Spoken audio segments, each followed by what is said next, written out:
Talk with Bob Mars. Hello, Sterile Processing Universe, and welcome to this episode of Real Talk with Bob Mars. I'm so excited to be here with you today.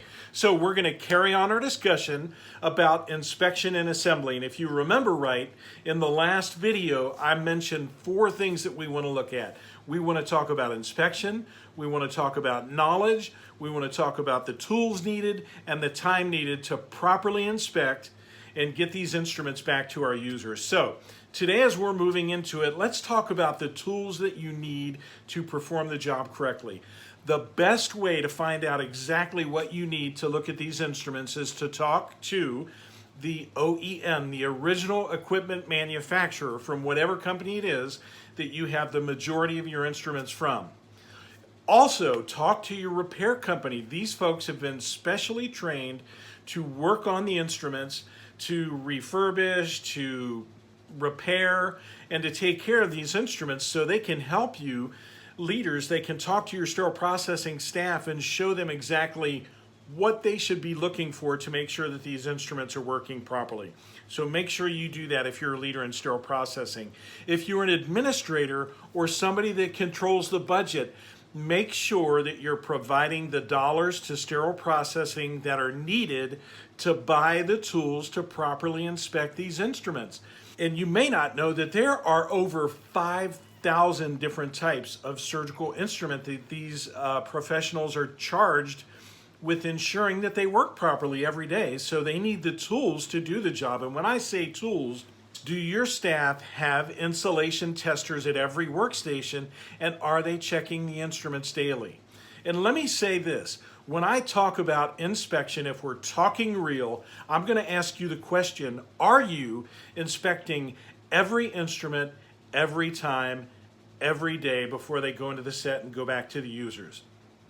If your answer is not 100% yes, then you're not inspecting the instruments appropriately. So we need to make sure that that is happening and that you understand that inspection means every instrument, every day, for every procedure that is going to be performed in your facility. So they've got to have the tools. So let's go back to laparoscopic instruments.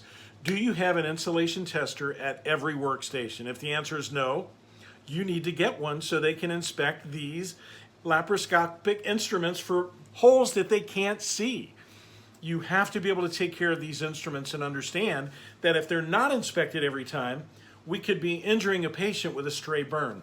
What about your lumen devices? Do you have a borescope in your department? Are you able to see the inside of your lumen instruments? If the answer is no, they're not being inspected correctly. So budgeters, make sure that you're providing the funds and asking for the appropriate amount of funds to get these borescopes in your facility so you can look at the instruments on the inside and make sure that they are in fact clean and that there's no damage to the inside of the instrument. Do you have magnified lights at every station? The answer should be yes. If it's no, you need to get them because your staff need to be able to look better. I have glasses. I need magnified lighting to make sure that I'm seeing defects on the devices that I couldn't see with my eyes or with the assistance of my glasses. So make sure that your staff have that. Do they have the tools to test the instruments? Do they have the red and the yellow latex to test delicate and more powerful scissors like the yellow for iris scissors or tenotomy scissors or other delicate scissors? Do they use the red to test your Metzenbaum scissors and your Mayo scissors?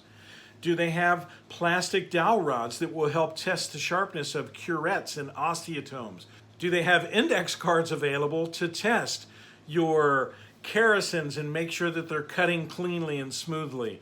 There are so many tools available. Again, ask your vendors, ask your repair company, and ask your OEM of your instruments to help you know exactly what tools you should have in your department to test these instruments properly. So, I hope you've learned something new about testing your instruments today. I hope you understand that you need to test every instrument every time. And as you go forward, make sure you're doing that. We've got to make sure we're taking care of the patients.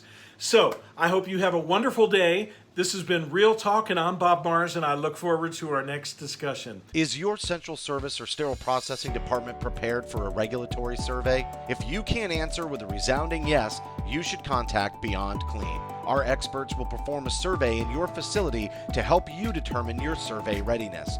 We can evaluate acute care, ambulatory, and dental facilities. Our team will guide you through the survey process to ensure that you are beyond ready for your next survey. And we can stay with you after the consultation, offering virtual consulting and mentorship programs to maintain the progress you have made and to continue making process improvements. Contact us today to schedule a free 30-minute initial consultation.